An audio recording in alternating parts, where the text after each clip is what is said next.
បាទថ្ងៃនេះទទួលបាន2គ្រឿងតែម្ដងបងប្អូនបាទគឺបងប្រុសនិងបងស្រីគាត់បានទទួលសេវាកម្មខាង PM របស់យើងខ្ញុំគឺគាត់ Steam LAN កម្ចាត់ក្លិនឡាននិងសម្រាប់មេរោគពីខាងក្នុងបាទហើយនៅការមុននៃយើង Steam គឺឲ្យធីមការងាររបស់ PM របស់យើងខ្ញុំគឺគាត់សម្អាតជូនសិនជូនពីខាងក្នុងសម្អាតជូនបងប្រុសបងស្រីបាទហើយយើងផ្លុំ air ផ្លុំអីកម្ចាត់ដីពីខាងក្នុងអញ្ចឹងកុំឲ្យធំក្លិនបាទហើយនេះឡានបងស្រីគឺយើងបាន Steam បានចិត្តរួចរាល់ហើយបងប្អូនបាទគឺយើងទុករយៈពេល5-10នាទីយើង Steam បងប្អូនគឺយើងកម្ចាត់ក្លិនពីខាងក្នុងបាទហើយក៏អរគុណមែនតើបងស្រីបាទអរគុណបងស្រីក៏បានទទួលសេវាកម្មខាង PM របស់យើងខ្ញុំបាទ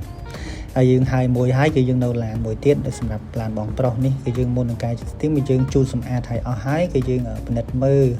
ក្លិនម៉ាស៊ីនត្រជាក់សិនបងប្អូនបាទមានអស់ធូលីដីនៅគឺយើងសម្អាតឲ្យអស់ហើយបានយើង Steam អញ្ចឹងណាបងប្អូនបាទហើយកន្លែង PM របស់យើងខ្ញុំគឺមានច្រើនបងប្អូនណាមានដូចជាលាងឡាននិងការប៉ូលីឡាន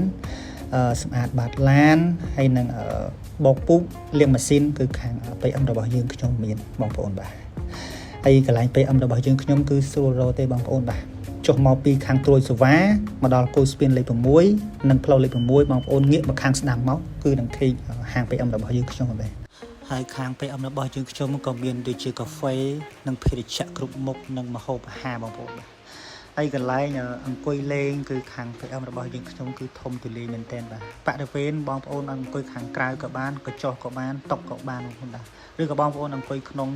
សម្រាប់បងប្អូនអ្នកធ្វើការអង្គុយក្នុងក៏បានដែរបាទហើយអត់មានអីទេមានតែប៉ុណ្ណេះបងប្អូនណាអរគុណបងប្អូនដែលបានទស្សនាខាង PM របស់យើងខ្ញុំអរគុណច្រើន